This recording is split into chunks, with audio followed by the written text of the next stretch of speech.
ஏடிஎம்கேக்கு 131லிருந்து 150 தொகுதிகள் வரை ஏடிஎம்கே கூட்டணி. இன்னைக்கு வர கருத்து கணிப்புகள்லாம் பார்த்தா 130, 140, 117 இல்லை ரொம்ப டஃப் ஃபைட்டாக இருக்கும், இதை கணிக்கவே முடியாது அப்படின்லாம் சொல்லிட்டு இருக்காங்க. இப்போ டிஎம்கே எதிர்கட்சியாக இருந்து பெர்செப்ஷனை கிரியேட் பண்ணுறாங்க, வெல் ரிசீவ், மிகச்சிறப்பான வெற்றி அடையிறாங்க. அது போய்கிட்டே எதிர்கட்சியாக இருந்தப்போ இந்த பெர்செப்ஷன் கை கொடுத்தது அப்படிங்கிறதுக்காக எங்க மாற்றி போடணுங்கிறீங்க, அப்படி என்ன தயக்கம்? உடனே அவர் பதில்,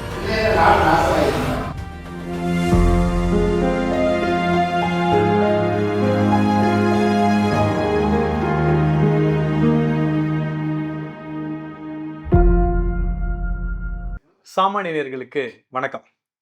தேர்தல் களம், அதாவது எடப்பாடி ரேஸ்லே இல்லை, என்டிஏ ரேஸ்லே இல்லை அப்படின்னா இன்னைக்கு வர கருத்து கணிப்புகள்லாம் பார்த்தா 130, 140, 117 இல்லை ரொம்ப டஃப் ஃபைட்டாக இருக்கும், இதை கணிக்கவே முடியாது அப்படின்லாம் சொல்லிட்டு இருக்காங்க. இன்னொரு புறம் பிரச்சாரம் பார்த்தீங்கன்னா எடப்பாடி அவர்கள் அந்த மொத்த தேர்தலையும் தன்னோட ஷோல்டரில் போட்டுக்கிட்டு இருக்கிற மாதிரியும், அதே மாதிரி என்டிஏ கூட்டணியில் உள்ள எல்லா கட்சி தலைவர்களும் பரவலாக தமிழகம் முழுக்கவும் பிரச்சாரம் பண்ணிட்டு இருக்காங்க. அந்த புறம் பார்த்தீங்கன்னா 3 பேர் தான் பிரச்சாரம் பண்ணுற மாதிரி இருக்கு. ஒருத்தர் பேர் ஸ்டாலின், இன்னொருத்தர் உதயநிதி, 3வது ஆள் கனிமொழி, அவ்வப்போது பிரேமலதா விஜயகாந்த் பிரச்சாரம் பண்ணுறாங்க. இந்த கூட்டணியில் இருக்கிற குழப்பங்கள் பார்த்தீங்கன்னா நமக்கே குழப்பம் வந்துடுற மாதிரி இருக்கு. ப்ளஸ் யார் வெற்றியை நோக்கி போகிறார் என்ற முக்கிய கேள்வியை இன்று மூத்த பத்திரிகையாளர் ஐயா கோலாகலா சீனிவாசனிடம் கேட்க போகிறோம். சார் வணக்கம். வணக்கம் சார். ஐ திங்க் நீங்கள் பல எலெக்ஷனை தொடர்ந்து அனலைஸ் பண்ண ஒரு நபராக இருக்கீங்க. திமுக கூட்டணி ஆரம்பிக்கும் போது ரொம்ப பலமாகவும் இந்த என்டிஏ கூட்டணி பர்செப்ஷனில் வீக்காக இருந்த மாதிரி இருக்குது. ஆனால் இன்னைக்கு பிரச்சாரம் ஆரம்பித்த பிறகு அப்படியே வேற மாதிரி இருக்கே சார். எடப்பாடி சூப்பர் ஸ்டார் மாதிரி ஒரு பிரச்சாரம் பண்ணுறாரு, எல்லாரையும் போட்டு வாரு வாரு வாரு வாருன்னு வர ரொம்ப தைரியமாக அடிக்கிறார். அந்த கும்கி யானையோட பலமே அந்த பாகன்னு சொல்லுவாங்க, அந்த மாதிரி அதிமுகவோட பலமே எடப்பாடின்றத அவர் அந்த மொத்த ஃபோர்ஸையும் கொண்டு போகிறார். இன்னொரு பக்கம் நயனா நாகேந்திரன் போகிறார், அண்ணாமலை போகிறார், அன்புமணி ராமதாஸ் போகிறார், சே வாட் எல்லா கட்சி தலைவரும் இந்த சைடில் போகிறாங்க. ஆனால் திமுக கூட்டணியில் பார்த்தீங்கன்னா ராகுல் ஒரு ட்வீட் கூட போடல. அடுத்த வாரம் வராங்க, இந்த வாரம் வராங்க அப்படி சொல்லி மாற்றி மாற்றி சொல்லிட்டு இருக்காங்க. திரும்ப போனால் ரெஸ்பெக்ட் பண்ணுறது இல்லைன்னு சொல்கிறாங்க. ஒரு மேடையில் பார்த்தா திரும்ப பிரேமலதா மேடம் கேண்டிடேட் சொல்லுவோம், எழுந்து அப்படியே கால் மேலே கால் போட்டு இப்படியே சிரிச்சுக்கிட்டே இருக்காங்க. அந்த சைடில் ரொம்ப குழப்பம் இருக்குமா சார்? ஆரம்பித்த போது இருந்த ஒரு சுவாரஸ்யம் இன்னைக்கு திமுக கூட்டணியில் இல்லையோ? 2021 என்னவாக டிஎம்கே கூட்டணி இருந்ததோ அதுபோல 2026 அதிமுக கூட்டணி இருக்கிறது.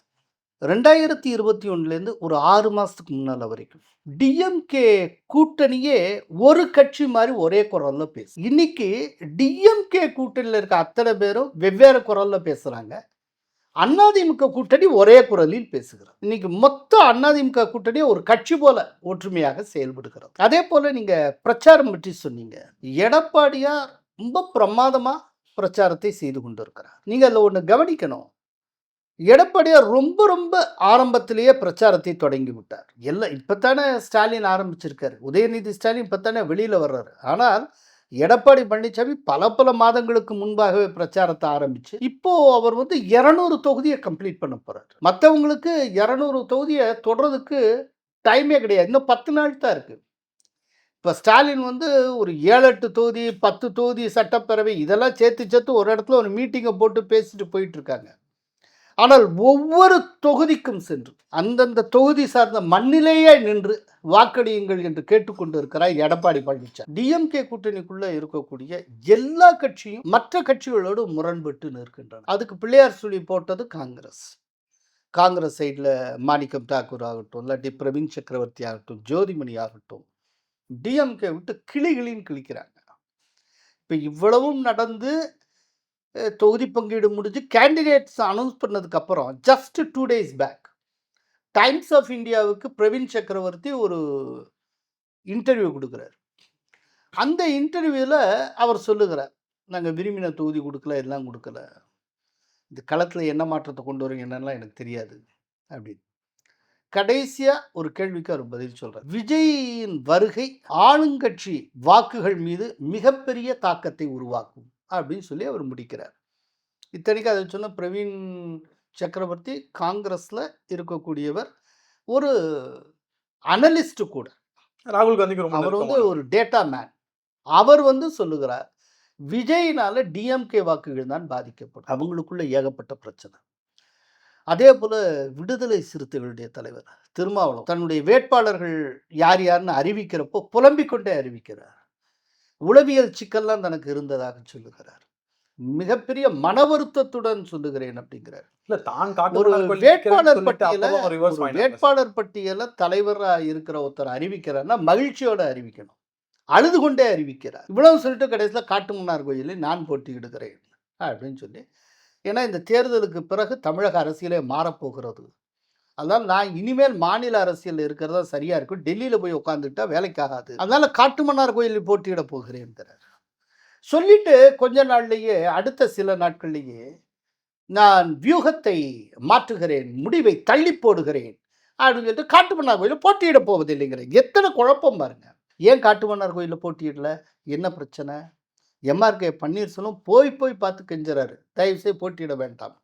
என்ன பிரச்சனைனா காட்டுமன்னார் கோயிலில் இவரை திருமா போட்டியிட்டார் அப்படின்னா கடலூர் மாவட்டத்திலே விழுப்புரம் மாவட்டத்தில் இருக்கக்கூடிய நான் தலித் ஓட்டு இருக்கு பாருங்க, அது கம்ப்ளீட்டா போலரைஸ் ஆகி ஏடிஎம்கே பக்கம் போய் இவர் எங்க போட்டியிட்டாலும் அங்க வந்து எப்படி தலித் ஓட்ஸ் வந்து போலரைஸ் ஆகுமோ அதே போல நான் தலித் ஓட்ஸ் ஃபுல்லா போலரைஸ் ஆகும். அப்போ இந்த விழுப்புரம் கடலூர் மாவட்டத்தில் டிஎம்கேக்கு டிசாஸ்டர்ஸா இருக்கும். அதனால இவரை கெஞ்சி கூத்தாடி வித்ட்ரா பண்ண வச்சாங்க. அது வந்து ஒரு ஸ்ட்ராட்டஜிக் டெசிஷன். அது தெரிஞ்சே டிஎம்கே பாதிப்படை செய்யணுங்கிறதுக்காக தான் அவர் போட்டியிடணும்னு சொன்னது. அப்போனா இது எப்படிப்பட்ட கூட்டணி? இப்படி ஒவ்வொன்றிலையும் பாருங்க. அதே போல் திடீர்னு சம்மனே இல்லாமல் ஆஜரான மாதிரி தேமுதிக உள்ள நுழையுது. எடுத்த இடத்துல 10 தொகுதியை கொடுக்குறாங்க. ஒரு ராஜ்யசபா எம்பி. இத்தனைக்கு தேமுதிகவுடைய ஹைட் என்னன்னு தெரியும். ஆனால் தொடர்ந்து டிஎம்கேடைய பயணித்து கொண்டு இருக்கிற கட்சிகளுக்கு முன்னை காட்டில் குறைச்சி கொடுக்குறாங்க. கெஞ்சி கூத்தாடி 41 தொகுதிகள் கேட்டு கடைசியில் காங்கிரஸுக்கு 28 தொகுதிகள் ஒதுக்கப்படுகின்றன.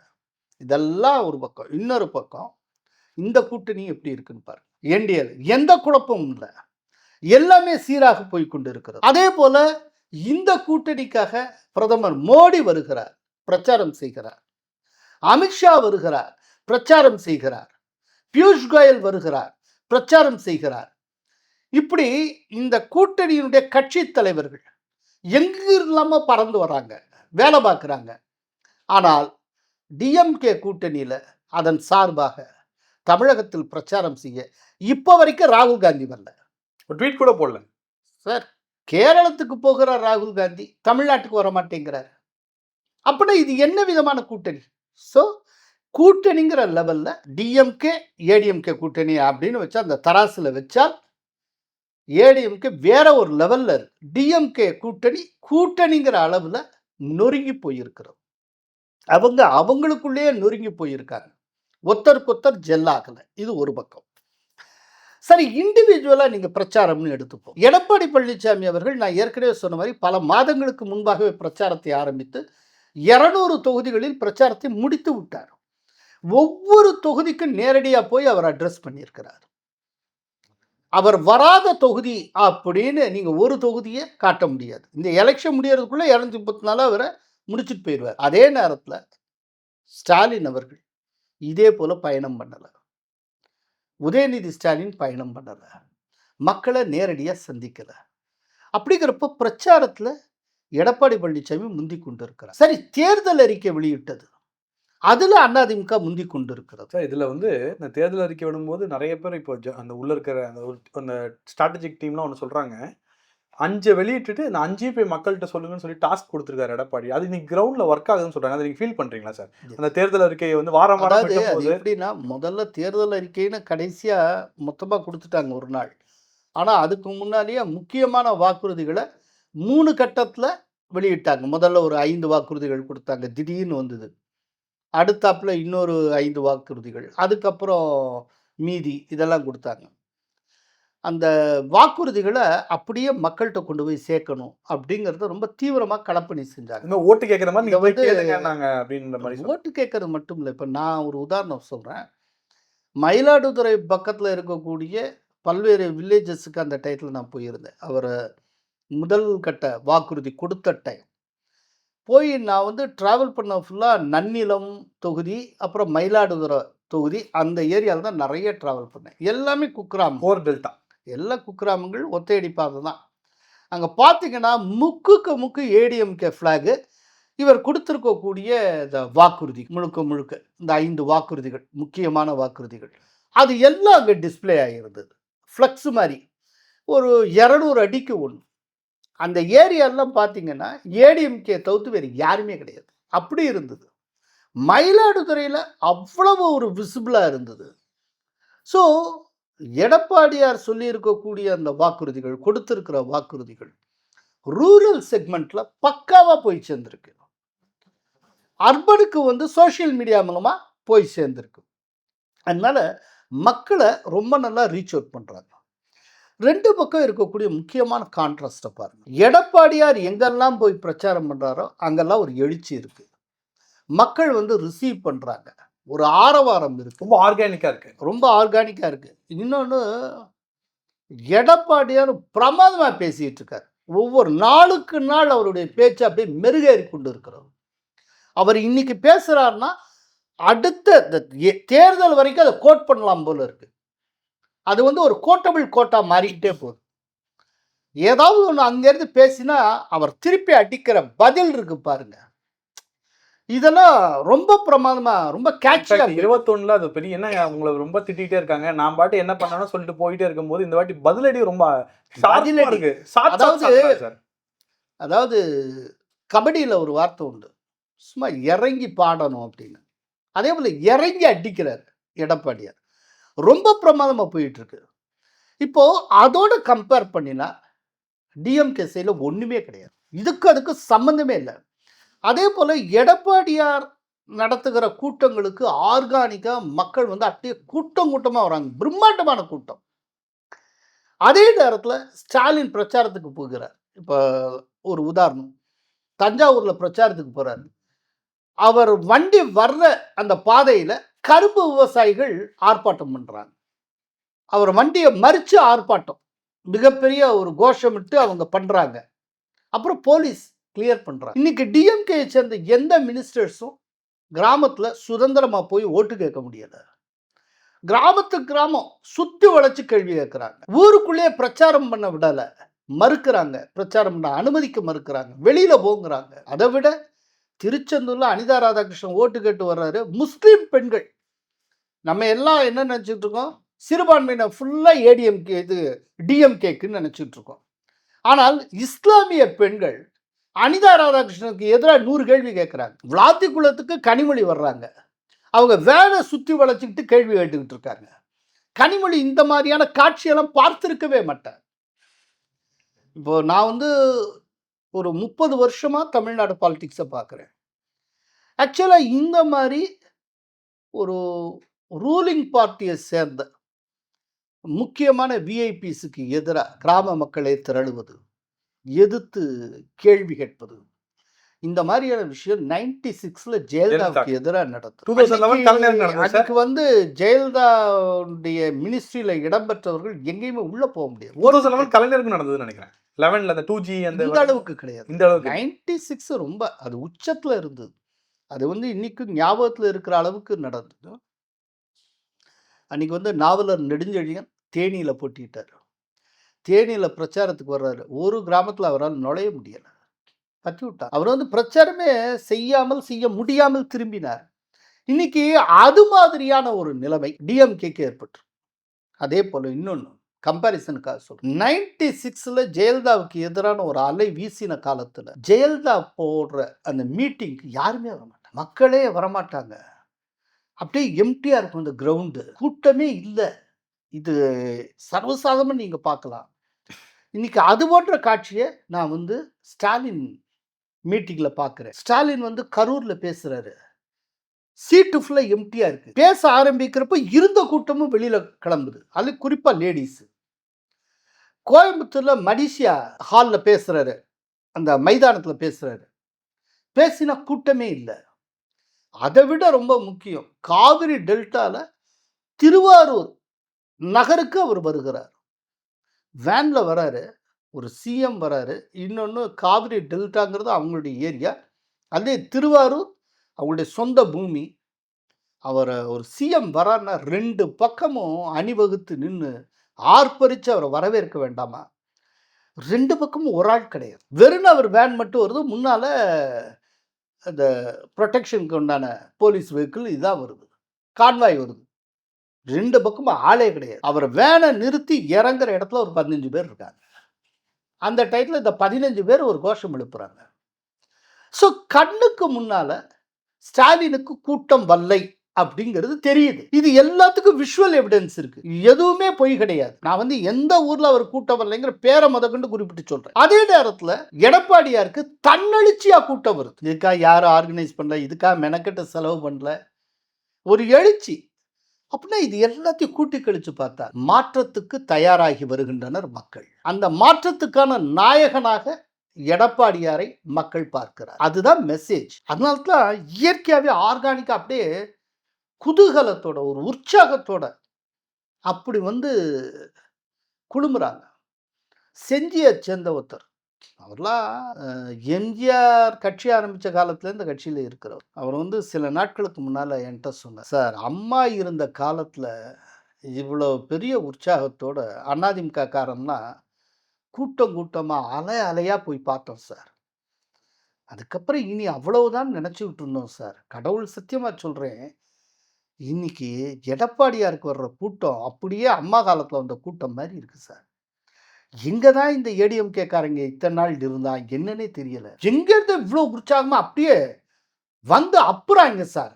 இவ்வளோ பேர் அப்படியே உற்சாகம் எங்கேருந்தோ உள்ளேருந்து வெளியில் வந்துட்டாங்க சார். அத்தனை பேர் இது போதும் சார், திட்டவட்டமாக நாங்கள் ஜெயிக்கிறோம் சார் அப்படின்னு இவ்வளோ உற்சாகத்தை சொல்கிறப்பவே அந்த உற்சாகத்துக்கு கணக்கு கிடையாது. ஜெயலலிதா காலத்தில் பார்த்த அந்த உற்சாகத்தை இப்போ நாங்கள் பார்க்கிறோம் அப்படின்னு சொல்லுகிறார். ஸோ இது எல்லாமே ஒரு மாற்றத்துக்கான அறிகுறியாக, அதற்கான சமிக்கையாக நான் பார்க்கலாம். சார், ஏடிஎம்கேக்கு பிஜேபிக்கு ஒரு காமனான விஷயம் இருக்குது, இந்த ஆர்கானிக் தொண்டர்கள்.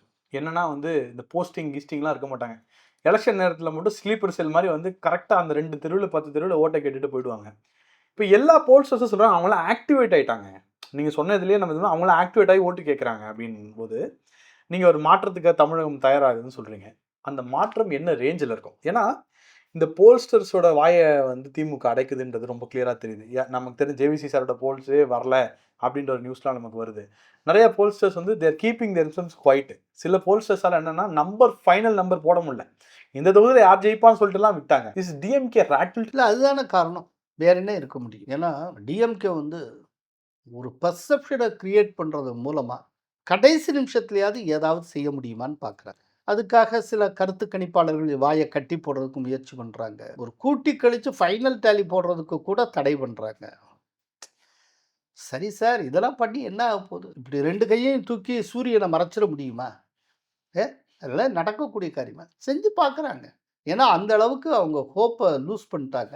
டிஎம்கே செஞ்ச மிகப்பெரிய தவறு என்ன அப்படிங்கிறத நம்ம பார்க்கணும். டிஎம்கே அளவுக்கு அதிகமாக பர்செப்ஷன் கேமை நம்பினார். தோற்றத்தை உருவாக்கி கொண்டு இருந்தாலே போதும், மக்கள் நம்புவார்கள். நீங்கள் குட் கவர்னன்ஸ் கொடுக்கணுங்கிற அவசியம் இல்லை.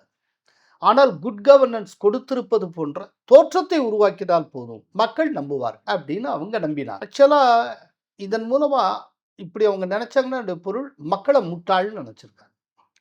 அதனால பர்செப்ஷன் கேமே போதும், இதை வச்சே வாழ்வாங்க வாழலாம் அப்படின்னு நினச்சோம். அந்த நம்பிக்கை தான் இடையில கூட ஸ்டாலின் ஒரு விஷயத்தை திரும்ப திரும்ப சொல்லி கொண்டு இருந்தார். இந்த தேர்தல் மட்டுமல்ல, இனி வரும் எல்லா தேர்தல்களிலும் திமுக வெல்லும் அப்படின்லாம் சொன்னார். ஸோ நீ அடுத்து வரக்கூடிய தேர்தல், அதற்கடுத்து வரக்கூடிய தேர்தல் எல்லாத்துக்குமே இந்த வெற்றிங்கிறது ஒரு ஃபிக்ஸட் டெபாசிட் மாதிரி அப்படின்னு அவர் சொன்னார். என்ன நம்பிக்கையில் சொன்னார் அப்படின்னா, இந்த பர்செப்ஷன் ஒர்க் அவுட் ஆகும். ஒரு பர்செப்ஷனை கிரியேட் பண்ணிட்டா போதும், அது பேசும். மக்கள் முட்டாள், நல்லது கெட்டது ஒன்றுமே தெரியாது, ஆனால் நல்லதே நடந்துகிட்டு இருக்கிற மாதிரி தோற்றத்தை உருவாக்கு சொல்லிக்கிட்டே இரு. கோயபல்சியன் தியரி. ஹிட்லர்கிட்ட கோயபல்ஸ் அப்படிங்கிற ஒரு கொள்கை பரப்பு செயலாளர் இருந்தார். அவர் ஹிட்லருக்கு சொல்லி தந்த பாடம் என்னன்னா, நீங்க ஒரு பொய்யை தொடர்ந்து சொல்லிக்கிட்டே இருந்தால் அது உண்மை என்றே நம்பப்பட்டு விடும். அதனால ஒரு உண்மையை கொண்டு போய் சேர்க்கணும் நீங்க முயற்சி பண்ண தேவையில்லை. ஒரு பொய்யை தொடர்ந்து சொல்லிட்டு இருந்தா போதும், அது உண்மைன்னே நம்பிடுவான். அப்புறம் அதுதான் உண்மை. அதை நம்பினதுக்கு அப்புறம் நீங்க உண்மையான உண்மையை கொண்டு போய் சொன்னாலும் அதை பொய்யின்னு அவன் சொல்லுவான். இதுதான் கோயபல்ஸுடைய தியரி. இந்த கோயபல்ஸ் தியரியை இந்தியாவில் அதிகம் நம்பக்கூடிய கட்சி திமுக. அவங்க வந்து பர்செப்ஷனை நம்பினாங்க. ஆனால் ஒரு விஷயத்தில் அவங்க கோட்டை விட்டாங்க. என்ன அப்படின்னா, இந்த பர்செப்ஷன் கேம் எது வரைக்கும் கொண்டு போகணுங்கிறதுல ஒரு லிமிட்டேஷன் இருக்கு. அதுக்கு வந்து ஒரு கிராமர் உண்டு. எப்போதுமே அப்போசிஷனுக்கு தான் பர்செப்ஷன், ரூலிங் பார்ட்டிக்கு பெர்ஃபார்மன்ஸ். நீங்கள் பெர்ஃபார்மன்ஸே கொடுக்காமல் பெர்செப்ஷனே வச்சுக்கிட்டு இருந்தீங்கன்னா காலியாயிரும். இப்போ டிஎம்கே எதிர்கட்சியாக இருந்தது, பெர்செப்ஷனை கிரியேட் பண்ணுறாங்க, வெல் ரிசீவ்டு, மிகச்சிறப்பான வெற்றி அடைகிறாங்க, அது போய்கிட்டே. எதிர்கட்சியாக இருந்தப்போ இந்த பெர்செப்ஷன் கை கொடுத்தது அப்படிங்கிறதுக்காக ஆளுங்கட்சி ஆனதுக்கு அப்புறமும் இந்த தோற்றத்தை உருவாக்கி கொண்டு இருக்கிறதையே ஒரு வேலையாக பார்த்துக்கிட்டு இருந்தா பெர்ஃபார்ம் பண்ணணும்ல சார். மக்கள் வந்து எப்போதும் தன்னுடைய வாக்குகளை தன்னுடைய அனுபவம் சார்ந்து தான் போடுறாங்க, இதை மறந்துடக்கூடாது. இப்போ வந்து ஒரு சின்ன உதாரணம் சொல்கிறேன். ஒருத்த தலைக்கு மேலே வெள்ளம் போகுதுங்க, ஓகேயா? இப்போது என் கைக்குள்ளே தான் மீடியா இருக்குது. மீடியாக்கள் மூலம் தலைக்கு மேலே வெள்ளமே போகலைங்கிற ஒரு பெர்செப்ஷனை நான் உருவாக்குறேன், அப்படியே இருக்கட்டும். ஆனால் எவன் தலைக்கு மேலே வெள்ளம் போச்சோ அவனுக்கு தெரியும்ல தன் தலைக்கு மேலே வெள்ளம் போச்சா இல்லையான்னு. அப்போது அவன் தன்னுடைய அனுபவத்தை வச்சு தானுங்க ஓட்டு போடுவான். இதே போலத்தானே ஒவ்வொரு ஓட்டரும். அப்படிங்கிறப்போ ஒரு பொது தேர்தலில் ஓட்டருடைய வாக்குகள் அப்படிங்கிறது தன்னுடைய அனுபவம் சார்ந்து தான் வரும். இந்த இடத்துல தான் நான் அடிக்கடி சொல்லுவேன், even though I M A media person, நான் அடிக்கடி சொல்லக்கூடியது, மீடியாக்கள் ஒரு நாளும் ஒப்பீனியன் மேக்கர்ஸ் கிடையாது. இந்த மீடியா இப்படி சொல்லுது, அந்த மீடியா அப்படி சொல்லுதுங்கிறதுக்காக எவனும் ஓட்டு போட போறது இல்லை. தன்னோட எக்ஸ்பீரியன்ஸ் நான் யாருக்கு ஓட்டு போடணுங்கிறத நான் ஆல்ரெடி முடிவு பண்ணிட்டேன். அதே போல தான் நீங்க, அது போல தான் இந்த கேமராமேன், எல்லாருமே அவங்கவுங்க முடிவு பண்ணிட்டாங்க. ஒரு மீடியா சொல்லுது, இதை புதிய தலைமுறை சொல்லுகிறது, எனவே நாம் இன்றைக்கு மாற்றி போட வேண்டும். இதை தந்தி டிவி சொல்லுகிறது, எனவே மாற்றி போட வேண்டும். யார் அப்படின்னு நினைக்கிறது இல்லை. தன்னுடைய சொந்த அனுபவத்தை வைத்து யாருக்கு ஓட்டு போடணுங்கிற முடிவு பண்றாங்க. இந்த சொந்த அனுபவம் எதுலேருந்து வருதுன்னா, ரூலிங் பார்ட்டியோட பெர்ஃபார்மன்ஸ், அது சார்ந்து வரக்கூடிய விஷயம். இதை வந்து மறந்துடக்கூடாது. இவங்க பெர்ஃபார்மே பண்ணலைங்க, சொன்னது எதையுமே செய்யலைங்க. நாங்கள் கலா இதில் கண்ணுக்கு முன்னால் பார்க்குறோம். தமிழ்நாடு முழுக்கங்க 3 இஷ்யூஸ் தலைவிரிச்சாடுச்சு. இங்கே பல பேர் சொல்லுவாங்க, இந்த இந்த தொழிலில் முத்தரையர் ஜாஸ்தி, அந்த தொழிலில் தேவர் ஜாஸ்தி, அந்த அந்த இதில் வந்து அந்த சோஷியல் இன்ஜினியரிங், அது அப்படி ஆயிரும். ஒன்றுமே கிடையாது.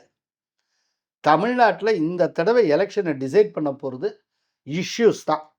3 இஷ்யூஸ். அந்த 3 இஷ்யூஸ் தான் தமிழ்நாட்டினுடைய தலையெழுத்தை இந்த தேர்தலில் தீர்மானிக்க போகுது. 1, விவசாயிகளுடைய பிரச்சனை.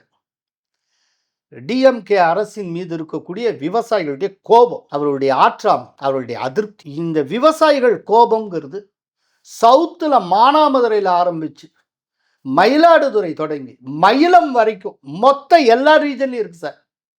ஒவ்வொரு ரீஜனுக்கும் சில விசேஷமான வித்தியாசங்கள் உண்டு. ஆனால் இந்த வித்தியாசம்லாம் கடந்த அத்தனை ரீஜனுக்கும் பொதுவான விஷயமா இருக்கிறதுங்கிறது இந்த விவசாயிகள் பிரச்சனை. விவசாயிகள் அத்தனை பேர் எரிச்சலையும் கோபத்திலையும் இருக்கா. எடப்பாடி கவர்மெண்ட் எவ்வளோ நல்லா இருந்தது, இவர் விவசாயிகளுக்கு ஸ்டாலின் ஒன்றுமே செய்யலை. எங்களுடைய பயிர்க்கடனை தள்ளுபடி செய்கிறேன், ஒன்றுமே தள்ளுபடி பண்ணலை. வருஷம் எடப்பாடியார் கவர்மெண்ட்டில் வந்து இந்த பயிருக்கான இன்சூரன்ஸ் கொடுப்பாங்க, ஸ்டாலின் 5 வருஷமாக ஒன்றும் செய்யலை. இப்போ எலெக்ஷன் வரப்போகுதுங்கிறதுக்காக எலெக்ஷனுக்கு 1 மாதத்துக்கு முன்னால் செஞ்சுருக்காரு. இதில் அல்டிமேட் என்னென்னா, ஸ்டாலினுக்கு ரெகுலராக ஓட்டு போட்டுட்டு இருக்க பரம்பரை டிஎம்கே ஓட்டர்ஸ், டிஎம்கே விவசாயிகளே இந்த தடவை நாங்கள் மாற்றி ஓட்டு போடுவோம் ஏடிஎம்கேக்குன்னு சொல்கிறாங்க. வெளிப்படையாக எங்களுடைய கேமராவுக்கு முன்னால் சொல்கிறான் சார். இது வந்து விவசாயிகள். இது 1. 2வது ரொம்ப முக்கியமான விஷயம், பெண்கள் தொடர்பான, பெண்களின் பாதுகாப்பு தொடர்பானது. நாங்கள் எங்கே போனாலும் சரி, அது குக்கிராமமாக இருக்கலாம், அர்பனாக இருக்கலாம், செமி அர்பனாக இருக்கலாம், அது இது ஒரு ஒரு செகண்ட் லைன் சிட்டியாக இருக்கலாம், முனிசிபாலிட்டியாக இருக்கலாம், எல்லா இடத்துலையும் காமனாக சொன்னது சார், பொம்பளை காலையில் வீட்டை விட்டு வெளியில் போனால் சாயந்தரம் பத்திரமா வந்து சேரணுமேன்னு சொல்லி ஒரு பதற்றமாக இருக்குது சார். நல்லபடியாக பொம்பளை வீட்டுக்கு திரும்பிடுவா அப்படிங்கிறதுக்கான உத்தரவாதம் இந்த 5 வருஷத்தில் இல்லாமல் போச்சு. சட்ட ஒழுங்கு நாசமாய் போய் கிடக்கு. நிர்வாகம் ஒழுங்காக இருந்தால் தானே சட்ட ஒழுங்கு இதாக இருக்கும். ரவுடிப்பை ஃபுல்லாக வெளியில் வந்துட்டாங்க, தெருவுக்கு வந்துட்டாங்க. பொம்பளைகளை எப்படி சார் நம்பி வெளியில் அனுப்புறது? ரொம்ப பதற்றமாக இருக்குது சார். 3வது மிகப்பெரிய இஷ்யூ, போய் எங்கே திரும்பினாலும் சரி கஞ்சா கஞ்சா கஞ்சாங்கிறாங்க. இந்த கஞ்சாவை ஒழிச்சாதான் சார் எல்லாம் நடக்கும். ஒரு சின்ன உதாரணம் ஒன்று சொல்கிறேன். நாகப்பட்டினத்தில் இந்த கள ஆய்வு சம்மந்தமாக போயிருக்கோம். அங்கே போயிட்டு அங்கே ஒரு போட்டு நின்றுக்கிட்டு இருக்கு. அந்த போட்டை ரீச் பண்ணுறதுக்கு நாங்கள் போட்டில் போகிறோம். போயிட்டு அந்த போட்டு எங்கள் போட்டில் நின்றுட்டு அந்த போட்டில் இருக்கக்கூடிய அந்த மீனவர் சகோதரர்கிட்ட பேசுகிறோம். அவர் எங்களை நிமிந்து கூட பார்க்கல. ஒரு மீன் வலையை ஏதோ இது பண்ணி அது சரி பண்ணிக்கிட்டு சொல்லுங்க அப்படின்னு பேசிட்டு இருக்காங்க. கருத்து கணிப்புக்கு வந்திருக்கோம். அப்படியா சரி சொல்லுங்க அப்படின்னு. போன தடவை நீங்கள் யாருக்கு ஓட்டு போட்டீங்க? உடனே அவர் சொல்ல டிஎம்கேக்கு தான், ஸ்டாலினுக்கு போட்டு போட்டேன். இந்த தடவை மாற்றி போட போகிறேன். ஏங்க மாற்றி போடணுங்கிறீங்க? அப்படி என்ன தயக்கம்? உடனே அவர் பதில், இல்லைன்னா நாடு நாசமாயிரும்ல அப்படின்னு. என்னங்க சொல்கிறீங்க? ஆமாம் சார், அவர் சொன்ன வார்த்தை 12 வயசு பொம்பளை பிள்ளைய ரேப் பண்ணி கொலை பண்ணுறாங்க சார் இந்த ஆட்சி காலத்தில். ரொம்ப கேவலமாக இருக்குது. அது சொல்லிட்டு அடுத்தாப்புல அவராக வாழ்றியார். இந்த கஞ்சா சனியை ஒழிக்கணும் சார் அப்படி. இன்னொரு கிராமத்துக்கு போகிறோம். அங்கே கேட்குறோம். கேட்டால் ஒருத்தர் சொல்கிறாரு, சார் எங்கே பார்த்தாலும் கஞ்சா சார். +2 படிக்கிறவன் கஞ்சா அடிக்கிறான் சார். யாரை கேட்டாலும் சொல்கிறான். இது என்னன்னா இந்த கஞ்சா கஞ்சா அப்படின்னு சொல்லிட்டு அப்புறம் பெண்கள் பாதுகாப்பு இல்லை, இந்த விஷயங்கள்லாம் நேரடியாக பேரண்ட்ஸை பாதிக்கும். ஜாதி மதம் மொழிக்கு அதுக்கு அப்பாற்பட்டு இது எல்லாம் காமன் இஷ்யூஸ். இதைத்தான் நான் ஆரம்பத்தில் சொன்னேன். இந்த எலெக்ஷனில் ஜாதி மதம் எல்லாம் ஒன்றுமே கிடையாது. இந்த சோஷியல் இன்ஜினியரிங், இந்த இடத்துல அவரை போட்டால் அவர் ஜெயிச்சிருவார், இந்த இடத்துல இது இந்த ஓட்டு ஸ்பிளிட் ஆகிறப்ப இந்த ஜாதிக்காரரை போட்டால் அது அப்படி ஆயிரும் இப்படி ஆயிரும். சும்மா வெட்டி வேலை. இதெல்லாம் கதை. இந்த எலெக்ஷன் கம்ப்ளீட்டாக இஷ்யூ பேஸ்டு எலெக்ஷன். நான் சொன்ன இந்த 3 இஷ்யூ தான் டாமினேட் பண்ணுது, கம்ப்ளீட்டாக டாமினேட் பண்ணுது. ஆக்சுவலாக இந்த 3 தாண்டி அப்புறம் சின்ன சின்ன புலம்பல்கள் இருக்குது. நாங்கள் எத்தனையோ தடவை சொல்லிட்டோம், இந்த இதுக்கு தூர் வரலை அப்படிம்பாங்க, ரோடு சரியாக போடல, இது என்ன இப்போ 20 வருஷமாக நாங்கள் சொல்லிட்டு இருக்கோம் ஒன்றும் செய்யலை அப்படிம்பாங்க. அப்புறம் நாங்கள் இந்த கவர்மெண்ட்டை சொல்லி சொல்லி அழுத்து போயிட்டு எங்களுக்கு பட்டா போட்டு தலைம்பாங்க. இதெல்லாம் அடிஷ்னல், பிரதானம் கிடையாது. ஆனால் இந்த 3 இஷ்யூ காமனாக இருக்குங்க. இந்த 3 இஷ்யூ காமனாக இருக்கிறதுனால மக்கள் அத்தனை பேர் நாங்கள் பார்த்த அளவில் பெருவாரியாக எல்லா இடத்துலையும் இருக்குது, சிட்டிலையும் இருக்குது, எங்கே எல்லா இடத்துலையும் இருக்குது. இந்த 3 இஷ்யூ காமனாக இருக்குது. இந்த இஷ்யூ அப்படியே சொல்கிறவங்க எல்லாருமே இன்னொரு விஷயத்தை சேர்த்தே சொல்கிறாங்க. இது எல்லாமே டிஎம்கே ஆட்சி வந்ததுக்கு அப்புறம் தான் நடக்குது. இதுக்கு முன்னால் கிடையாது. கஞ்சா இவ்வளவு காமனாக அத்தனை பேர் கையிலும் கிடைக்கிற மாதிரி இதுக்கு முன்னால் எந்த ஆட்சி காலத்துலையும் இருந்தது. கண்ணுக்கு முன்னால் பார்த்தவன் சொல்கிறான். ரொம்ப ஆச்சரியமான ஒரு விஷயம், கஞ்சா சாக்லேட் அப்படிங்கிறது இன்னைக்கு ஸ்கூலுக்கு வெளியிலே விற்கிறாங்க அப்படி இப்படின்னு. இந்த கஞ்சா சாக்லேட் அப்படிங்கிற ஃப்ரேஸ் இருக்குல்ல, இந்த வார்த்தை, இந்த காயினேஜை இந்த ஆட்சி காலத்தில் தான் வந்தது. எடப்பாடியார் ஆட்சி காலத்தில் கஞ்சா சாக்லேட்டுங்கிற வார்த்தையை நம்ம கவனிச்சிருப்போமா? நம்ம காதில் விழுந்துதா? முழுக்க முழுக்க இந்த ஆட்சி காலத்தில் ஒரு போதைப் பொருள் கடத்தல் 2000 கோடிக்கும் அதிகமான அளவுக்கான ஒரு போதைப் பொருளை கடத்தினதுல யாரோ ஒருத்தர் பிடிபடுறாரு. அவர் பேர் ஜாஃபர் சாதிக்குங்கிறாங்க. அவர் பார்த்தா கடைசியில் டிஎம்கே நிர்வாகியா இன்டர்நேஷனல் ட்ரக் பேசுறாங்க. அவர் கொடுத்த படத்தில் யாரோ படம் எடுக்கிறாங்க. அந்த படத்தில் சம்பந்தப்பட்ட ஒரு பெண்மணி துணை முதல்வருக்கு நெருக்கமானவர். எங்கெங்க போகுது? அப்போனா இந்த போதைப் பொருள் மூலமாக வரக்கூடிய ரெவின்யூ யார் வயிறை வளர்த்துருக்கு, யாரெல்லாம் சம்மந்தப்பட்டிருக்காங்க. இப்போ இது எல்லாமே மக்களுக்கு போகுது. சில பேர் சொல்கிறாங்க இந்த பெண்கள் இஷ்யூ, பாதுகாப்பின்மை, அதெல்லாம் பற்றி பேசுகிறப்போ, சார் இன்னைக்கு வரைக்கும் இது யார் அந்த சாருங்கிறது தெரியலையே சார் அப்படிங்கிறாங்க. யார் அந்த சாரும் எல்லாமே தமிழ்நாடு அது இன்னைக்கு அத்தனை இடத்துலையும் பேசுகிறாங்க. இந்த யார் அந்த சார் அப்படிங்கிற கேள்வியை சட்டப்பேரவையில் எழுப்பினது எடப்பாடி பழனிசாமி அவர்கள். அவர் அன்னைக்கு சொன்னது இன்னைக்கு வரைக்கும் ரோல் ஆகிட்டே இருக்கு எல்லா இடத்துலையும். அதனாலங்க விவசாயிகள், பெண்கள் பாதுகாப்பு, தலைவிரித்தாடக்கூடிய கஞ்சா கலாச்சாரம், இந்த 3 திமுகவை வீழ்த்துகிறது. இது சார் இப்போ ஜெயலலிதா அம்மா லா அண்ட் ஆர்டர் கண்ட்ரோல் பண்ணிடுவாங்க அப்படின்னு ஒரு நம்பிக்கை வரும். இப்போ இந்த ட்ரக் இன்னைக்கு ஒரு பெரிய இஷ்யூவாக இருக்குது. எடப்பாடி இதை கண்ட்ரோல் பண்ணுவார்ன்ற நம்பிக்கை மக்கள்கிட்ட இருக்கா? அந்த நம்பிக்கை ஏன் இருக்குன்னு இருக்கிறதுனால தான் எடப்பாடியார் மாற்றாக வரணும் அப்படின்னு ஆசைப்படுறாரு. காரணம் என்னன்னா, எடப்பாடியார் திடீர்னு இன்னைக்கு சிஎம் ஆகல. ஏற்கனவே 4.5 வருஷம் இருந்திருக்காரு. 4.5 வருஷத்துல இந்த பிரச்சனை எதுவும் இல்லாம தானே இருந்தது. எடப்பாடி இருந்திருக்காரு, ஸ்டாலின் இருந்திருக்காரு, கம்பேர் பண்றாங்க, இவர் பெட்டர் கம்பேர் பண்றாங்க. இப்போ விவசாயிகள் டைரக்டா கம்பேர் பண்றாங்க. எடப்பாடியார் எவ்வளவோ தேவையில்ல, அவர் ஆட்சி நல்லா தாங்க இருந்துச்சு சொல்றாங்க. அவர் ஆட்சி நல்லா தாங்க இருந்தது. விவசாயிகளை அப்படி கவனிச்சாருங்க. அதில் ஒரு சில விவசாயிகள் கரெக்டாக அந்த ஸ்டாட்டிஸ்டிக்ஸோட பேசினேன். ஒவ்வொரு வருஷமும் இப்படி இருக்கும். அதை இப்படி பயிர்க்கடன் இன்சூரன்ஸ் இது பண்ணுவாங்க. அப்புறம் நிவாரண நிதின்னு கொடுப்பாங்க. ஆனால் ஸ்டாலின் காலத்தில் ஒரு தடவை தான் கொடுத்துருக்காங்க. ஸ்டாட்டிஸ்டிக்ஸை கம்பேர் பண்ணுறாங்க. எடப்பாடியார் காலத்தில் இப்போ நம்ம சொல்கிற எந்த இஷ்யூ கஞ்சா சாக்லேட்டுக்கு வார்த்தையே கிடையாதுங்க. அதுவே டிஎம்கே ஆட்சி வந்ததுக்கு அப்புறம் உருவான ஒரு புதிய கண்டுபிடிப்புங்க அந்த சொல்லாக்கமே. இது கம்பேர் பண்ணுறாங்க. அதனால எடப்பாடியார் ஆட்சி நன்றாக இருக்கும் அப்படிங்கிறாங்க. இதில் இந்த டிஎம்கே மேலே நம்பிக்கை இழந்த இளைஞர்கள் ஒரு செக்ட் இருக்கு. அவங்க அப்படியே கடந்த காலத்தில் போன தேர்தலில் டிஎம்கே ஓட்டர்ஸ் இருந்தவங்க தாவேகாவுக்கு போகிறாங்க. சங்க் இருக்கு, ஓட் சங்க் பயங்கரமாக இருக்கு. எப்படியா இருந்தாலும் சரி டிஎம்கே தன்னுடைய பழைய வாக்குகளை இழக்கிறது, அது உறுதி. சார், நார்த் சென்னையில் அதிமுகவே இல்லை, டிவிக்கே தான் நம்பர் 2 வரும்னு சொல்லிட்டு இருந்தாங்க சார். பொற்கொடி ஆம்ஸ்ட்ராங்க எடப்பாடி ரொம்ப ஸ்ட்ராட்டஜிக்காக கேண்டிடேட்டாக போடுறாங்க. இப்போ இந்த 6 எம்பி தொகுதிகளும் வேற மாதிரி இருக்கு. நார்த் சென்னை ஒரு வைப்ரேஷன் வந்திருக்கு அதிமுகவுக்கு. நம்பர் 2 தாவேகா தான் சென்னையிலன்னு சொன்னவங்கலாம் அதிமுக ஜெயிச்சிரும் போலையே சென்னையில் அப்படின்னு ஒரு ஒரு ஒரு கான்ஃபிடன்ஸ் எல்லாருக்கும் வருது, அதிமுக தொண்டர்களிடையே இருக்கு. நான் பெரம்பூர் தொகுதியெல்லாம் போகும்போது பார்க்கும்போது, சார் இந்த கட்சியை வந்து திருப்பி நாங்கள் ரீஎனர்ஜைஸ் ஆகிட்டோம், எங்களுக்குலாம் எனர்ஜி வந்திருக்குன்னு எல்லாருமே சொல்கிறாங்க. பொற்கோடி ஆம்ஸ்ட்ராங் அந்த மூவ் மாஸ்டர் ஸ்ட்ரோக்கா இந்த எலெக்ஷனில்? ரொம்ப பெரிய மாஸ்டர் ஸ்ட்ரோக். அதாவது பொற்கொடி ஆம்ஸ்ட்ராங்க இங்கே போட்டது அப்படிங்கிறது ரொம்ப ரொம்ப புத்திசாலித்தனமானது. அதனுடைய தாக்கம் பக்கத்தில் இருக்க ஆர்கே நகர், மற்ற தொகுதிகள், ராயபுரம், பெரம்பூர் எல்லா இடத்துலையும் இருக்கு. அது வந்து தலித்துகளுடைய வாக்குகளை அதிமுக நோக்கி கன்சாலிடேட் பண்ணும்.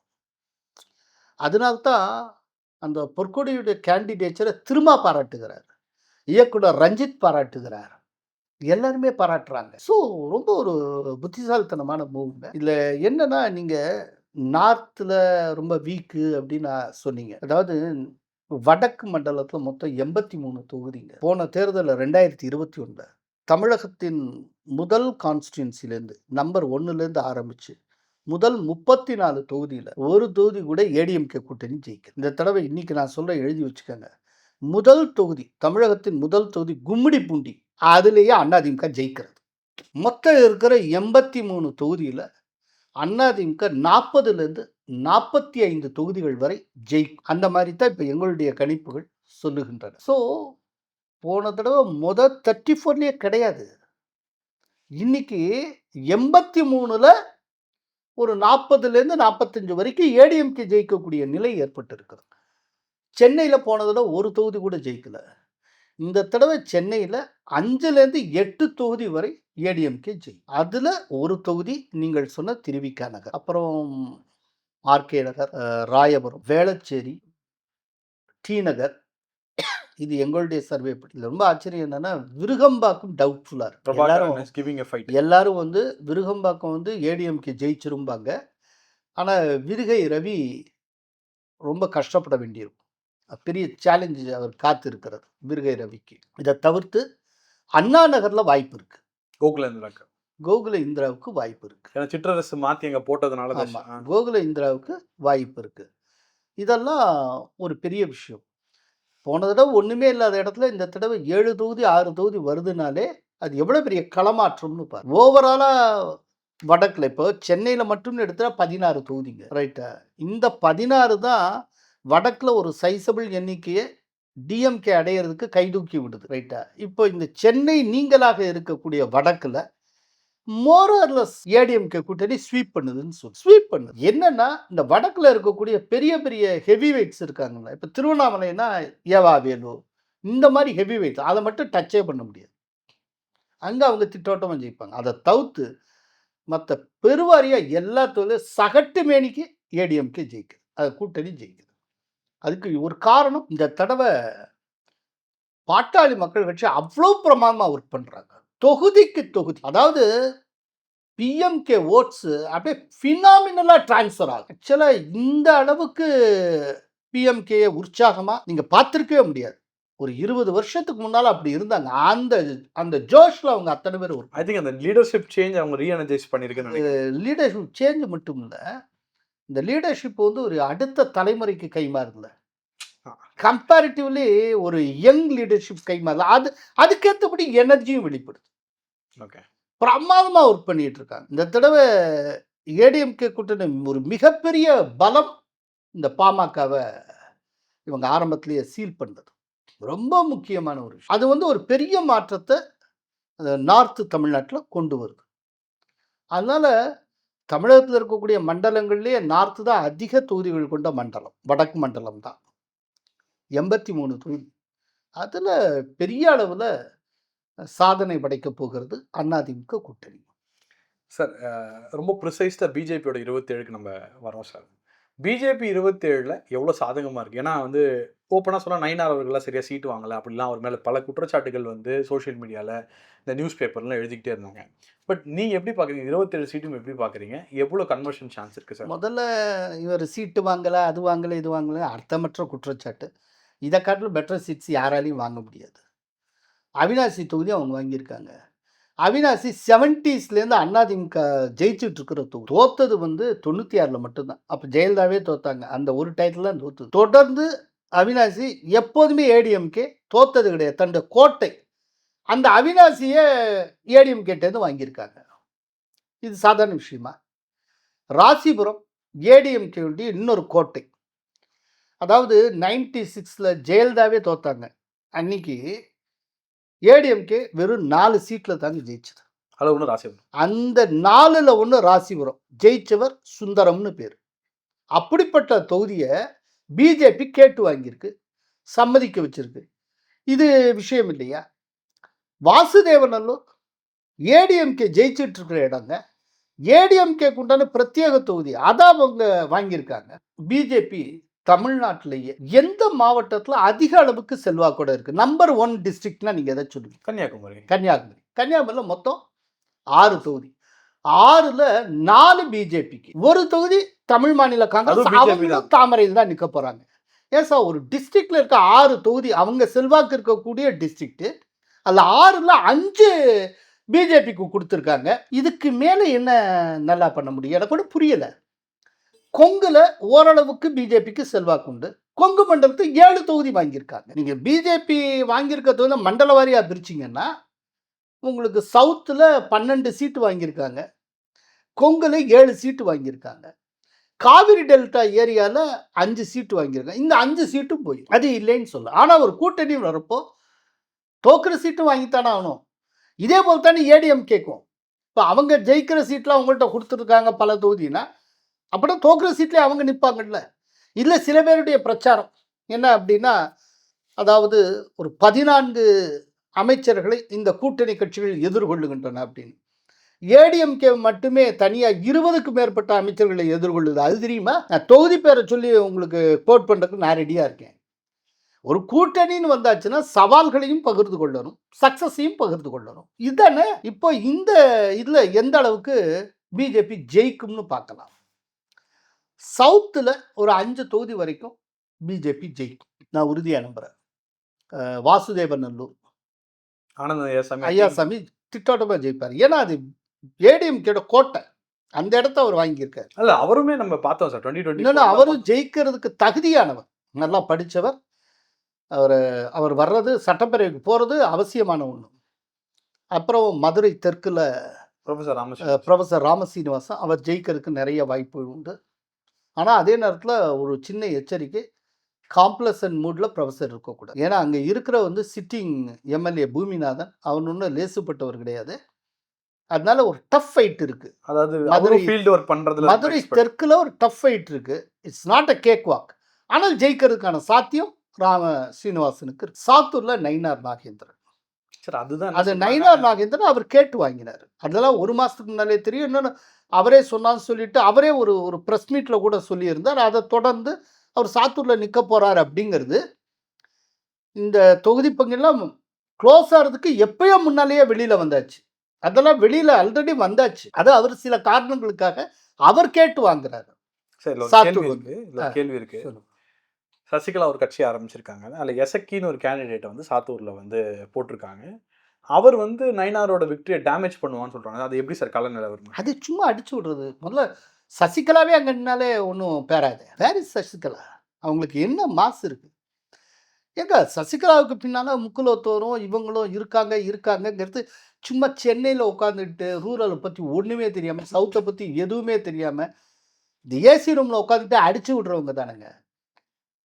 என்னங்க தேவர் திருமகன் பசுமன் முத்துராமலிங்க தேவருடைய பூமியான பசும்பொன்னுல வச்சு நான் கட்சி தொடங்கியிருக்கேன்னு சொல்லிட்டு சசிகலா அறிவிக்கிறாங்க அன்னைக்கு.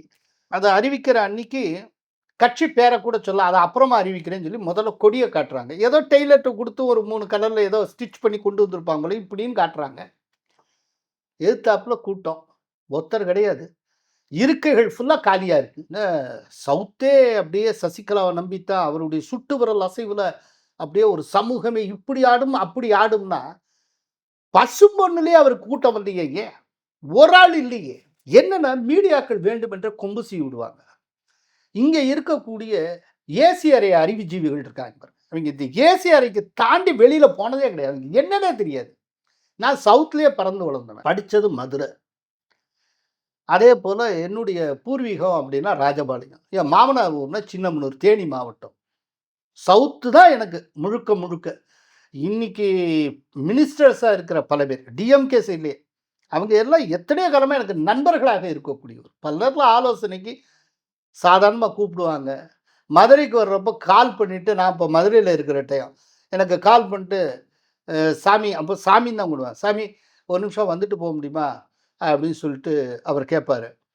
நான் அவர் சொல்கிற ஒரு இடத்துக்கு போவோம், பேசுவோம். அவ்வளோ க்ளோஸ். இன்றைக்கும் அந்த நட்பு தனிப்பட்ட முறையில் அந்த நட்பு தொடர்ந்துட்டு இருக்கு. சவுத் வந்து அங்குலம் அங்குலமாக தெரியுங்க. இவங்க என்னமோ இங்கே உட்காந்துட்டு ஒரு சசிகலான்னு ஒரு பிம்பத்தை எடுத்துக்க வேண்டியது ஒரு ஓ அவர் அங்கே இருக்காரா அப்போனா அவர் சமூகம் ஃபுல்லாக அங்கே போயிடுச்சு. இவர் இங்கே இருக்காரா இவர் சமூகம் ஃபுல்லாக இங்கே போயிடுச்சு. இந்த ஒருத்தரை வச்சுட்டே தான் எல்லாம் போகிற மாதிரி. அப்படிலாம் ஒன்றுமே கிடையாது. என்னை பொறுத்தளவில் இசைக்குங்கிறது ஒரு ஃபேக்டரே கிடையாது. அங்கே வந்து ஒரு ஃபேக்டரே கிடையாது. அது வந்து ஒரு ஒரு மேட்ரே கிடையாது. ஆனால் அதே நேரத்தில் நைனா நாகேந்திரனுக்கு ஒரு சவால் இருக்கு. கேக் வாக்குன்னு நான் சொல்ல மாட்டேன். என்ன சவால்? சாத்தூரில் முதன்முறையாக இப்போத்தான் தாமரை களம் காடுகிறது. இந்த தாமரைங்கிற சின்னம் அவங்க இதுக்கு முன்னால பார்த்தது கிடையாது. அப்ப இந்த குறுகிட காலத்துக்குள்ள தாமரையை கொண்டு போய் சேர்க்கணும். அந்த சின்னத்தை மக்கள்கிட்ட பழக்கப்படுத்தணும். இது வந்து இங்க நிற்கக்கூடிய நயினா நாகேந்திரங்க வேட்பாளருடைய சின்னம். இதுதான் பிஜேபியோட சின்னம். இன்னொன்று இது வந்து அதிமுக ஆதரவு பெற்ற சின்னம், அம்மாவின் ஆசீர்வாதம் பெற்ற சின்னம். இப்படி கொண்டு போய் சேர்க்கணும். பட் அதெல்லாம் நயினாருக்கு சொல்லி தெரிய வேண்டியதில்லை. அவர் களம் கண்ட மனுஷன். ஏன்னா கழகத்திலேருந்து வந்தவர்ல, அவருக்கு எப்படி ஜெயிக்கணுங்கிறது தெரியும். ஸோ என்னை பொறுத்தளவில் நயினாருக்கு சவால் அப்படின்னா இந்த தாமரை சின்னத்தை கடைக்கோடி அந்த சாத்தூர் வாக்காளனுக்கும் கொண்டு போய் சேர்க்கணும். அது ஒன்று தான் ஆகப்பெரிய சவால். அதை தவிர்த்து மற்ற பெரிய சவால் இருக்கிற மாதிரி நான் நினைக்கல. ஸோ இப்போவே வந்து வாசுதேவநல்லூர், மதுரை தெற்கு, அதுக்கப்புறம் சாத்தூர் சொல்லியிருக்கேன். ராதாபுரம் திட்டவட்டமாக ரொம்ப ஜெயிக்கும். நல்லா இருக்குன்னு சொல்லுவாங்க. ரொம்ப நல்லா இருக்கு. ராதாபுரம் திட்டவட்டமாக ஜெயிக்கும். ராதாபுரத்துக்கு அடுத்து நாகர்கோயில் சொல்லலாம். நாகர்கோயிலில் ஆனால் அவர் ஏற்கனவே சிட்டிங் எம்எல்ஏவாக இருக்கிறவர். லோக்கல் ஆன்டி இன்கம்பன்சிக்கு வாய்ப்பு இருக்குது. அந்த கேண்டிடேட்டுக்கு எதிரான ஒரு ஆன்டி இன்கம்பன்சி இருக்கலாம் காந்திக்கு எதிராக. ஆனால் ஓவர் கம் பண்ண முடியும். ஏன்னா ஏடிஎம்கேவுடைய ஆதரவு இருக்குது. அதனால வந்து அவர் ஜெயிக்கிறதுக்கு ஒரு வாய்ப்பு இருக்குது. பட் விளவங்கோட்டில் எல்லாரும் விஜயதாரணின்னு சொல்லுவாங்க. இங்கே சர்வேப்படி அப்படி இல்லை. விஜயதாரணி ரொம்ப ஒரு கடும் சவாலை சந்திக்கணும். அவர் உண்மையிலே விஜயதாரணி ஜெயிச்சா நான் ஆச்சரியப்படுவேன். அவங்க இந்த டிவிக்கு காங்கிரஸ் ஓட்டை பிரிக்கும்னு எதிர்பார்ப்பு வந்து அது நடக்கல கன்னியாகுமரி மாவட்டத்தில். இல்லை, அது நாங்கள் ஏற்கனவே சொல்லிட்டோம். கன்னியாகுமரி, திருநெல்வேலி மாவட்டத்தில் கிறிஸ்தவர்களுடைய வாக்குகளை விஜய் எடுக்கவில்லை அப்படின்னு நாங்கள் ஏற்கனவே சொல்லியிருக்கோம். அது என்னங்கிறதுக்கு காரணத்தையும் சொல்லியிருக்கோம். என்னன்னா சர்ச்சினுடைய கண்ட்ரோலில் இருக்கக்கூடிய கிறிஸ்தவர்கள், ஆர்கனைஸ்டு கிறிஸ்டியன்ஸ் இருக்காங்க. அவங்க வந்து இந்த இது Roman Catholic RC and CA இவங்கள்லாம் வந்து அந்த மாதிரியான சிஎஸ்ஐ இவங்கள்லாம் வந்து சர்ச்சினுடைய இன்ஸ்ட்ரக்ஷனுக்கு கீழே வரக்கூடிய ஆர்கனைஸ்டு கிறிஸ்டியன்ஸ். அங்கே வந்து சர்ச்சினுடைய வழிகாட்டுதல் என்னவோ அதுக்கேற்றபடி தான் அவங்க ஓட்டு போடுறாங்க. ஸோ அந்த ஓட்டு முழுக்க முழுக்க டிஎம்கேக்கு தான் போகுது. ஆனால் அதே நேரத்தில் அன்ஆர்கனைஸ்டு கிறிஸ்டியன்ஸ், இப்போ நார்த்தில் இருக்கக்கூடிய நார்த் தமிழ்நாட்டில் இருக்கக்கூடிய தலித் கிறிஸ்டியன்ஸ், இந்த மாதிரி இப்போ சவுத்லன்னா இப்போ தூத்துக்குடியில் இருக்கக்கூடிய ஃபெர்னாண்டோஸ், இந்த மாதிரியான கிறிஸ்டியன்ஸ் அவங்களாம் பெருவாரியாக விஜய்க்கு வாக்களிக்கிறாங்க. அதனால கன்னியாகுமரி அண்ட் திருநெல்வேலி மாவட்ட கிறிஸ்தவர்கள் பெருவாரியாக டிஎம்கேக்கு தான் தொடர்ந்து வாக்களிக்கிறாங்க. இந்த தடவை அப்படி தான் வாக்களிக்க போகிறாங்க. அதனால விஜய் ஃபேக்டர் வந்து கன்னியாகுமரி டிஸ்ட்ரிக்ட்ல எடுபடலை. நல்லிஃபைட். அதனால தான் விஜயதாரணி ஜெயிக்கிறது கஷ்டங்கிறேன். ஓகே. அவங்க ரொம்ப போராட வேண்டியிருக்கும். அது வந்து ஒரு ஈஸி கிடையாது. ஸோ இதன் அடிப்படையில் பார்த்தால் ஒரு 5 தொகுதி இங்கேயே வந்துடுது. இப்போ நான் சொன்னது கொங்குல வந்து மொடக்குறிச்சி, தளி இந்த 2 தொகுதி நீங்களாக, மீதி 5 தொகுதி நம்ம ஜெயிக்கிறதுக்கு வாய்ப்பு இருக்கு. மொடக்குறிச்சியில் ஜெயிக்கிற லிஸ்ட்ல இல்லை. மொடக்குறிச்சியில் பிஜேபி நின்னதுக்கு பதிலாக ஏடிஎம்கே நின்று போகணும், ஜெயிச்சிருக்கும். ஏன்னா மொடக்குறிச்சியில் ஒரு லோக்கல் ஆன்டி இன்கம்பன்சி இருக்குது அந்த கேண்டிடேட்டுக்கு எதிராக. இப்போ அந்த கேண்டிடேட்டுடைய ரிலேட்டிவ் தான் நிற்கிறாங்க, டாக்டரே நிற்கிறாங்க. ஒருவேளை அந்த அந்த ஆன்டி இன்கம்பன்சி அவங்களால பீட் பண்ண முடிஞ்சுன்னா ஓகே, அது எப்படி என்னன்னு தெரில. இப்போ அதுக்கு பதிலாக என்ன செஞ்சுருக்கலாம்னா அந்த தொகுதியை ஏடிஎம் கிட்ட கொடுத்துட்டு அதுக்கு பதிலாக வேற ஒரு சக்ஸஸ்ஃபுல் கான்ஸ்டிடுவன்சி வாங்கியிருக்கலாம். பட் அங்கே என்ன ப்ரெஷர் இருந்ததுன்னு தெரியாது. இப்போ மேலிடத்துல பார்க்குறப்ப என்ன செய்வாங்கன்னா, ஏற்கனவே ஜெயிச்ச ஒரு தொகுதி அதை எதுக்கு மாற்றுறீங்கம்பாங்க. டெல்லியில் அவங்களுக்கு ஒரு பர்செப்ஷன் இருக்கும், ஒவ்வொருத்தருக்கும் ஒவ்வொரு இது இருக்கும்.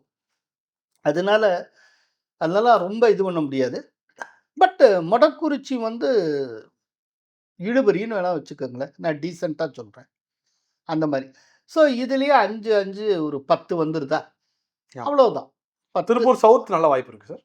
மற்ற எல்லாமே கொங்குல இருக்கக்கூடியதில் கோயம்புத்தூர் நார்த், ராசிபுரம், மொடக்குறிச்சி எல்லாமே. கோயம்புத்தூர் நார்த்து, திருப்பூர் சவுத்து காடேஸ்வரி சுப்பிரமணியனுடைய மகன் இருக்கிறாரு. இப்போ ராசிபுரம் அது வந்து கேக் வாக்கா போகும். ஆனால் ராசிபுரத்தில் கூட அவரை விபி துரைசாமியோட மகன் டாக்டர் நிற்கிறாரு. அது பற்றி கூட சில குறைபாடுகள் எனக்கு சொன்னாங்க. அதாவது அவர் அந்த அளவுக்கு இன்னும் ரீச் அவுட் ஆகலை, இன்னும் கொஞ்சம் இறங்கி வேலை பார்க்கணும், இன்னும் கூடுதலாக அங்கே இருக்கக்கூடிய ஏடிஎம்கே பீப்புள் அவங்கள ஜெல் பண்ண கூட வச்சுக்கிட்டு அவர் வந்து வேலை பார்க்கணும் அப்படிலாம் சொல்லி சில இதெல்லாம் ஒரு 2-3 நாளைக்கு முன்னால் கூப்பிட்டு சொன்னாங்க. அதனால் என்னமோ இப்போவே ஜெயிச்சாச்சுங்கிற மாதிரியான ஒரு போக்கில் வேலை பார்க்குற மாதிரி தெரியுது, கொஞ்சம் இறங்கி ரீச் அவுட் பண்ணணும் அப்படின்னு சொல்லியிருந்தாங்க. நிறைய ஏடிஎம்கேக்காரங்களை கூட்டுட்டு போகணும் கூடவே, அதெல்லாம் சில குறைபாடுகள் இருக்கிறதா சொன்னாங்க. அப்புறம் அவினாசி, நான் ஏற்கனவே சொன்னேன், எப்போதுமே தோக்காத ஒரு தொகுதி, பிரமாதமான தொகுதி, அதெல்லாம் திட்டவட்டமாக கிடச்சிரும். அதனால தான் சொல்கிறேன், கொங்குல வந்து 5 ஜெயிச்சிரும், சவுத்தில் ஒரு 5-10 வரைக்கும் ஜெயிப்போம். தமிழக வரலாற்றில் பிஜேபி முதன்முறையாக டபுள் டிஜிட்டில் சட்டப்பேரவைக்குள் நுழையும். மயிலாப்பூரில் 2ஆம் இடத்துக்கு வருவதற்காக தமிழிசை சவுந்தரராஜன் கடுமையாக உழைக்க வேண்டியிருக்கும். டிவிகே செகண்ட் வரும்னு நினைக்கிறீங்க மயிலாப்பூர்லையா? டிவிகே வர்சஸ் பிஜேபி செகண்ட் பொசிஷனுக்கு. செகண்ட் பொசிஷன் அங்கே டிஎம்கே கேண்டிடேட் வேலுவுக்கு பிரைட்டாக இருக்குது. அதே நேரத்தில் தமிழிசை அவர்கள் ராதாபுரம் போயிருக்கலாம், ராதாபுரம் போயிருந்தால் ரொம்ப பிரமாதமாக இருந்திருக்கும். ராதாபுரத்தில் அவ்வளவு பிரைட் சான்ஸ், அவருடைய ஏரியா வேறு. ஸோ ராதாபுரத்துக்கு போயிட்டு மயிலாப்பூர் வேற யார்ட்டையாக கொடுத்துருக்கலாம். இப்போ தமிழிசை ஈஸியாக எம்எல்ஏ ஆகிருப்பார். தேவையே இல்லாமல் மயிலாப்பூர்னு எல்லாருமே என்ன நினைக்கிறாங்கன்னா, இந்த மயிலாப்பூர்னு ஒரு ஞாபகம் வந்தாலே ஏதோ மயிலாப்பூர் முழுக்க பிராமணர்கள் இருக்கிற இடம், அதனால் எல்லாம் பிஜேபிக்கு போடுவாங்க இவங்களாம் நினச்சிக்கிறாங்க. இந்த ஸ்ரீரங்கம் சொல்லிட்டாலே பிராமின்ஸ் தான் எல்லாரும் நினச்சிப்பாங்களா, அது மாதிரி. அது வேலூர் வழி போகுது. அதே போல தான் மயிலாப்பூரில் ஒரு சில பேக்கேஜ் தவிர்த்து மற்றெல்லாம் பிராமணர் அல்லாதவர்கள் தான் அதிகம். இன்னொன்று, இருக்கிற பிராமணர்களும் பெருவாரியாக க்யூவில் இன்னும் ஓட்டே போட போகிறதில்ல. நிறைய விமர்சனம் பண்ணுவாங்க, நிறைய பேசுவாங்க, வாக்குச்சாவடிக்கு வரைக்கும் வந்து வாக்களிக்கக்கூடிய ஆட்கள் ரொம்ப குறைவு அந்த பெல்ட்டில். பொதுவாகவே இந்த இதில் பார்த்தீங்கன்னா உங்களுக்கு தெரியும். அப்படிங்கிறப்போ இவங்க மயிலாப்பூரை சூஸ் பண்ண ஒரு தப்பான தேர்வுன்னு தான் நினைக்கிறேன். பட் ஒருவேளை எல்லாரையும் வியப்படைய வைக்கிற விதத்தில் தமிழிசை ஜெயிச்சிட்டாங்கன்னு வச்சுக்கோங்க, உண்மையிலே சொல்கிறேன், அது பேரதிசயம். சார், ரொம்ப முக்கியமான கேள்வி, இதுக்கு தான் அந்த கிளைமேக்ஸ் ஆஃப் த ஷோ அப்படின்னு சொல்லலாம். என்ன நம்பரில் என்டிஏ கூட்டணி இருக்கும், நீங்கள் என்ன அப்சர்வ் பண்ணுறீங்க காலத்துலேருந்து? ஒரு 20 நாளைக்கு முன்னால் கருத்து கணிப்பை முடிச்சிருந்தோம். இப்போ ஒவ்வொரு நாளும் களம் இன்னும் தீவிரமாக மாறிக்கொண்டிருக்கு, ரொம்ப டைனமிக்காக இருக்குது. ரொம்ப தீவிரமா மாறிக்கிட்டு இருக்கு. அதுவும் எடப்பாடியாருடைய பிரச்சாரம் சூடு பிடிக்க பல இடங்கள்ல தீவிரமா மாறிட்டு இருக்கு. களம் வந்து பிரமாதமா மாறிட்டு இருக்கு. நான் 20 நாளைக்கு முன்னால நாங்க கால்குலேட் பண்ணி முடிவு பண்ணதன்படி பார்த்தா, அது என்ன அப்டின்னா, ஏடிஎம்கேக்கு 131லிருந்து 150 தொகுதிகள் வரை கிடைக்கும். ஏடிஎம்கே கூட்டணிக்கு. டிஎம்கே கூட்டணிக்கு 80 தொகுதிகள்லேருந்து 101 தொகுதிகள் வரை கிடைக்கலாம். இதுதான் ஃபிகர்ஸ். இது 20 நாளைக்கு முந்திய எங்களுடைய கருத்து கணிப்பு முடிவு. ஆனால் இது வெகுவாக மாறும். இன்னும் ஒரு 20 சீட்டு வரைக்கும் கூட ஏடிஎம்கே கூட்டணிக்கு கூடுதலாக கிடைக்கலாம் அப்படின்னு நான் நினைக்கிறேன். ஸோ நீங்க சொல்றத பார்த்தா 170 வரையும் போலாம். அது வரைக்கும் வாய்ப்பு. Sir Vijay sir. விஜய் வந்து 2 தொகுதியிலேருந்து 6 தொகுதி வரைக்கும் ஜெயிப்பார். வாய்ப்பு இருக்கு. ரொம்ப ஆச்சரியம் என்னன்னா, சென்னையிலேயே அவருக்கு 2 தொகுதி கிடைக்கலாம். அது என்ன தொகுதி சார்? ஒன்று பெரம்பூர், அவர் நிற்கிற தொகுதி. ஓகே.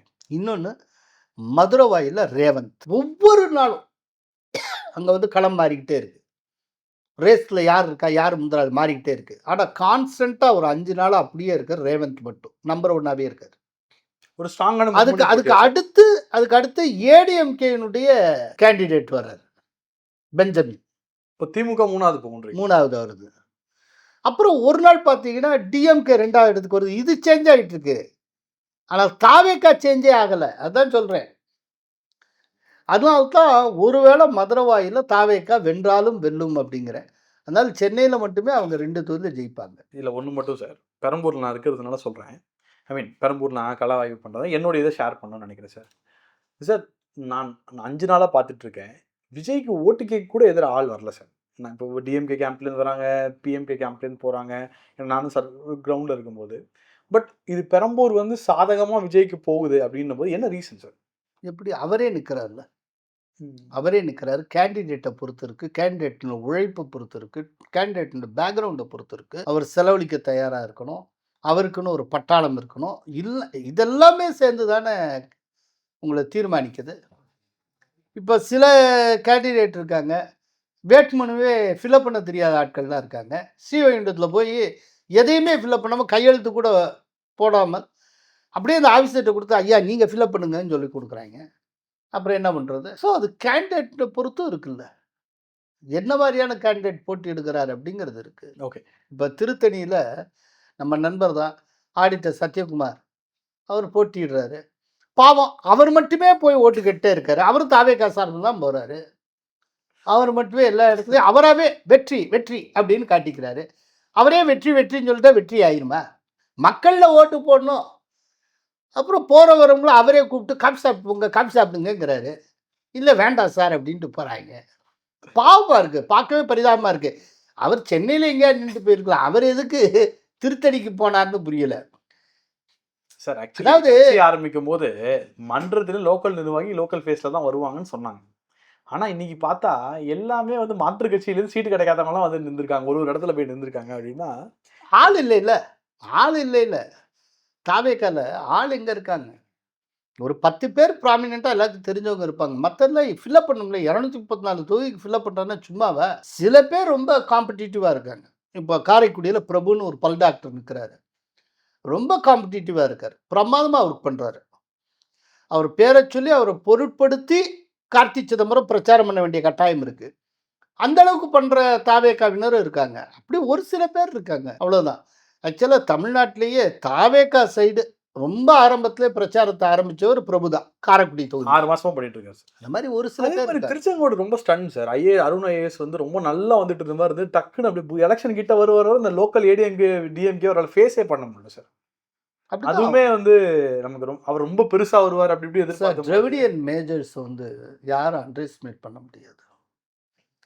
அவங்க எலெக்ஷன் நெருங்குறப்போ ரூத்லெஸ்ஸாக ஒர்க் பண்ணுவாங்க. நான் உங்களுக்கு 2 நாளைக்கு முன்னாடி ஃபோனில் அது நம்ம டிஸ்கஸ் பண்ணோம் சார். இது எப்படி சார் இவங்க எப்படி எலெக்ஷன் நேரத்தில் மட்டும் எப்படி வராங்க அப்படின்னு. அது வந்து வேற ஒரு விதமாக எமர்ஜ் ஆவாங்க. அது வந்து பயங்கரமாக இருக்கும் அவங்க ஒர்க்கெல்லாம். அது பக்கத்தில் யாருமே நிற்க முடியாது. ரொம்ப ரூத்லெஸ்ஸாக ஒர்க் பண்ணுவாங்க அப்படிப்பட்ட ஆட்கள். அதெல்லாம் மிரண்டு போவாங்க. தாவேக்கெல்லாம் பார்த்தா அரசியல்ங்கிறது இவ்வளவு வேலை இருக்கா அப்படின்னு இப்போ தான் புரிஞ்சுப்பாங்க. சார் நீண்ட நேரம் ஐ திங்க் எல்லாத்த பற்றியும் இந்த இன்டர்வியூவில் பேசியிருக்கோம். உங்கள் நேரத்துக்கு ரொம்ப நன்றி சார். Thank you very much. மிக்க நன்றி.